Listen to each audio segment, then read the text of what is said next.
I'm going to talk to you about what's not really working about our current approaches to security awareness and what it looks like if we try and take a more behavioural science-based approach to that. So first I want to introduce you to someone who is working hard in London and they are doing their security awareness training. You can tell this because Kate is yawning. She's clicking next, next, next, sighing. She's not enjoying herself. And it's worth thinking about what happens after she finishes doing this training. And this is the Ebbinghaus forgetting curve. And it suggests that after about 5 days, she's only going to remember about 20% of what she's been taught. And actually things are going to get a little bit harder for Kate because she's working really hard, she's about to go on holiday. She's clearly not thinking about security awareness there. She gets back to work, she's busy, all that work's built up, endless Zoom calls, distractions on the internet. And then perhaps on one day, maybe she went out for a few drinks after work the night before.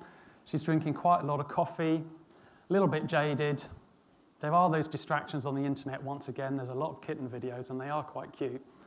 And then she gets asked by her client, could you just upload a file for me? I need this really urgently. It's a really long time since Kate did her security awareness training. Are we really expecting her to remember what to do at this particular point? So let's look at some of what the science tells us, and I'm not going to give a sort of complete coverage of all psychological principles here, but let's just pick out a few things that might influence how she behaves and what she might remember.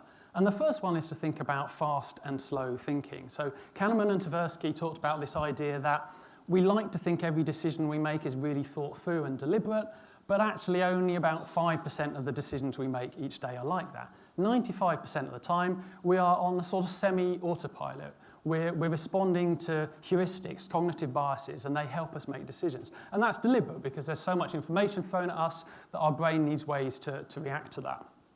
So it's really important to think about these biases and how they can influence people's behaviours. And a couple of those biases initially are things like availability.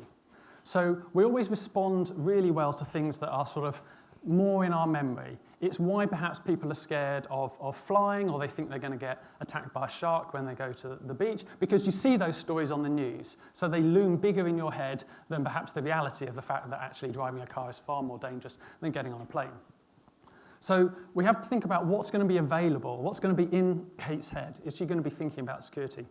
Priming is a similar concept. Devon Brown uses this, obviously. You can prime people to think in a particular way. So you're almost trying to feed them an idea. So has anything primed Kate to make her think about security? Probably not recently. Excuse me.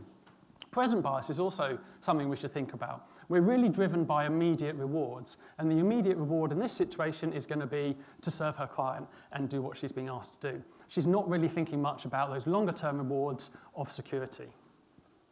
Context is really important. It's why perhaps in the world of security awareness, we sometimes use posters. And in the world of working from home, we're actually losing some of this context. So perhaps when you go into an office, you put your lanyard on, you may be dressed up, you walk past the security guard. When you're working from home, all those things have gone. So context is really important and will drive behaviour. Emotion, also really important. What mood is Kate in? But also, this is a little bit emotionally charged situation where the client's asking her to do something, she wants to keep the client happy. And finally, spacing. When we're trying to learn something, when we're revising, yes, we might end up cramming at the end, but it's proven not to be as successful as learning things a little bit at a time and coming back to them and repeating them. There hasn't really been any of that spacing in what's happened to Kate. So with all those things, it's worth thinking about what might have been the opportune moment to help Kate and help train her. So just moving on to think about opportune moments. Phishing simulations. Are they a good opportune moment? Well, some really interesting research looked really simply at giving people feedback on either success or failure. And what they found was that people learned less on failure feedback. And that's what we're doing with phishing simulations. People are failing a test and then we're trying to teach them. And the theory that the researchers came up with was that our ego is really just not particularly receptive at the point we fail. And I think if you've ever spoken to people when they fail a phishing test, quite often people are in complete denial that it happened. They don't even go, no, I didn't click that. And so if you're really expecting them to remember something at that point, other than perhaps through fear, then it might not be the training situation that we think it is. So let's step back a little bit and think about what we're trying to achieve when we do security awareness. Is it about compliance? Well, that's relevant. It's important. Is it about expertise? I'd argue not necessarily, because even experts sometimes fall for phishing and social engineering. It is a bit about awareness, but more importantly, it's about behaviour change. If we want to reduce risk, we need more than awareness. We need to build secure habits. So that makes us think about behaviour models. So I'm just going to touch on a few models. Firstly, what are they? Well, they're attempts by researchers and scientists to understand how we behave and how we react in certain situations. And they're a really good starting point to think about how we might intervene to steer people to think in secure ways. They have to come with a health warning. There is no rule book that says if you do this to a human being, you will get this output. We don't work like that. But it's a really good starting point to think about how we might be able to steer and influence people. So the first model I want to pick up is one by Stern. And he says that our behaviour is a mixture of our attitude, how we think we're going to behave, what we want to do, and the context that we're in. And his research was quite interesting because he found that your attitude, what you felt you were going to do, really did influence your behaviour when context wasn't doing much. Unfortunately, the moment context was a strong influence, those behaviours went out the window. So in his particular research, he was looking at recycling. We might think we want to recycle, we say we want to recycle. The moment it's a bit difficult and there's no bin, we don't recycle.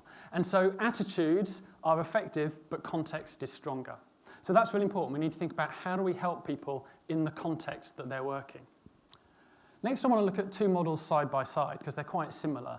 So the first is B.J. Fogg. He says that for any behaviour that we do, there are three elements. A part of motivation, and you see this with what the bad guys do with phishing, so they're using motivation like social proof, authority, fear, desire in their phishing lures. Then there's a bit of ability. How easy is it to do the behaviour? But always there's some sort of trigger, some sort of timely prompt that makes us actually do the action. So that's important. We need to think about timeliness in what we're doing. What's going to be the prompt? Behaviour won't happen, change won't happen without some sort of prompt. And then you've got the nudge unit. It used to be in the Cabinet Office, the behavioural science team. They came up with the EAST model, which was 4 elements of a good nudge. So E for easy, similar to ability. A for attractive, you want people to want to do it. They added in social, also an aspect of motivation, but we're social animals, so a good way to motivate people is if other people are doing it, then I might want to do it too. Again, they pick up on this point of timeliness. So with those models we've looked at, we've got context and we've got timeliness as being really, really important factors in any behaviour that we carry out. So let's go back to Kate. She's done her training, she's coming down the Ebbinghaus forgetting curve, she goes on holiday.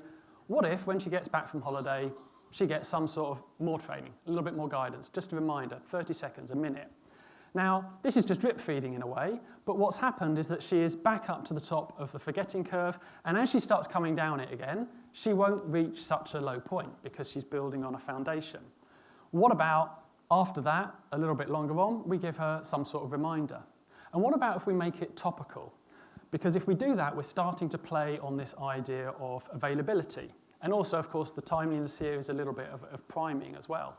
So if we relate it to something happening in the news, it's going to stick a little bit more effectively because those things are more available. What about if on the day that she's actually doing this behaviour, she's asked to do this thing, what if we could intervene at that point? You couldn't really be more timely than at the point she tries to upload the file, something says, are you sure you want to do that? Or this is the tool you should be using. So let's just look at that from a psychology perspective and the model behind it. Every behaviour we make takes place in a context. There'll be some sort of trigger and there's going to be an action. And for most of us, this context is in our IT. As an industry, we've been trying to solve this problem over here. It's not in the context. It almost doesn't matter how good the training is. By the time people get back to their desk, 3 months, 6 months later, are they going to remember it? They're certainly not going to remember all of it. Oh, that's not what was meant to happen at that point. Could the AV man help me get back to my slide? Cool, thank you. And so on the right here, we've got some models where people are using tools where they're responding to events in the scene, for example, and phishing simulations kind of fall into this as well, where it's kind of too late. The action's already happened. There's a risk that you're putting yourself in a situation where you're almost punishing people with training, which doesn't build up the right culture. It's also really hard to contextualize. So can you really relate to what you were doing at the point you did that thing when an email comes in the next day trying to train you? So there's two sweet spots, we believe, and our research has shown us. One is here, priming people before the behavior. So if I remind you as you open your Outlook this morning that phishing is a thing, not every day, just from time to time, you will be just that bit more likely to spot phishing. And we've proven that with research we did with Cardiff University.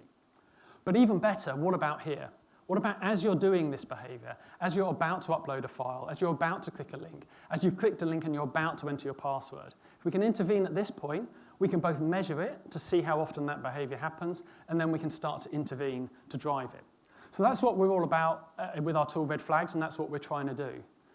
So now I want to show some examples of what it looks like to apply those behavioral models to the world of awareness. And hopefully some of this you can apply to what you're doing already, but obviously it's much better if you use RedFlags. So let's think about safe email use.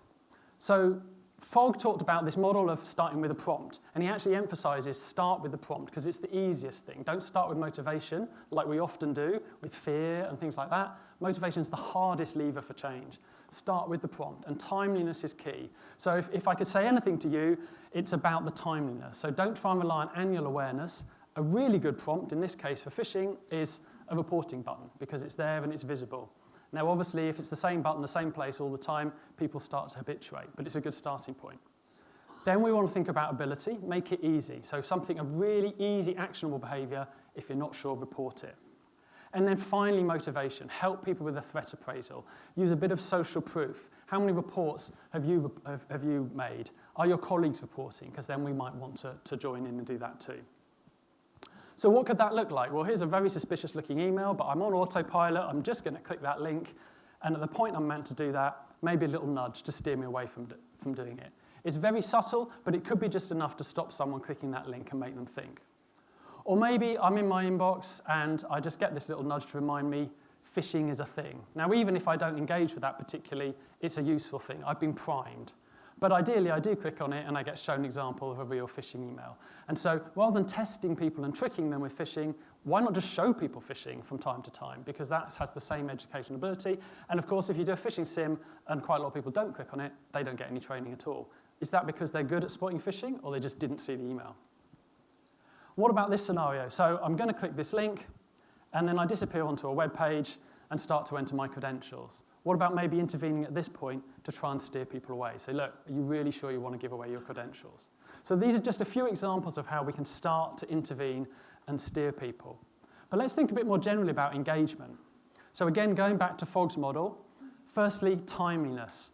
Annual awareness is not particularly timely. We want to keep this ongoing, and we can use availability by making things topical, playing off things that are in the news. And obviously, I'm sure you've all found that if you're talking about things that are relevant to people protecting themselves in their home and personal lives, they will engage with that sort of security content more effectively. So use that. In terms of ability, make it really easy. Focus on simple, actionable things, but also make it easy to do the awareness. So one approach with that is bring the awareness to them, so it's actually there on their device and easy to access. And then finally, motivation. And this is where you can start to bring in lots of different psychological concepts to your content and using the biases, using social proof. Probably not enough time in 15 minutes to go into all of that. What could that look like? So we have this concept of stories that we push content straight out onto people's devices. So it's just there hanging around in the background. And what that means is we get 80 to 90% engagement with the content without having to do any incentivizing, chasing, or punishing. So then you can push that further to try and get to your 100%. But there's a whole load of more things we can do, trying to look at opportunities to intervene. So maybe trying to upload a file to the internet, maybe getting a little bit carried away with how many people you're going to send an email to. It's a very common data breach, but it's so easy to spot and nudge people away from it. And then again, shadow IT. Now, this was quite a hard one to manage in organizations, but if we could spot that someone's entering their email address on websites that we perhaps have not got on an allow list, then we can steer them away from that. So in essence, what I'm trying to say is we think we can move away from this old school approach to awareness. It's obviously not always this bad, and some people will have some much more impactful things going on out there. But there is a question of how effective it is. The NCSC have recently set up a challenge for startups, and in the challenge they said traditional awareness is not delivering the behaviour change we want it to. And this is research from the Information Security Forum from a few years ago, suggesting only 15% of people actually change their behaviours. Phishing simulations, yes, everybody's doing them, but are they a good idea? Again, the NCSC has done some blogs about this, questioning whether it's really a good idea.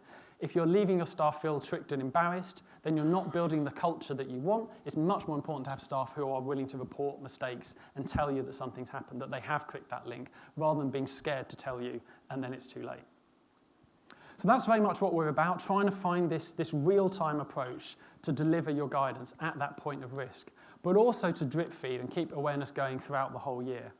And that gives you an opportunity to make things really up to date, to respond to world events and keep things topical. And of course, once you've taken this opportunity to deliver some content, then you can start to bring in some of these psychological concepts. So using a little bit of coping, using a little bit of threat, maybe helping people with optimism bias, because we all think that it's not going to happen to us. So just to pull all of that together, before I get my red card, all behaviour takes place in context. So that's where we need to be trying to help people. Try and keep it easy and actionable. You have to think about Fogg and his idea of motivation. We're not that motivated to behave securely, although we might want to. Actually, we've got lots of other drivers in our lives, and so we need the security actions to be as easy as possible. Timeliness is really important, so we need prompts if we're going to help people do things. And annual awareness, well, by definition, is not particularly timely. So if you really want to engage people, you want to change and sustain that change in behaviour, you do need a really different approach. Please come and talk to us outside if you've got any questions, because I suspect I have run out of time. Thank you very much.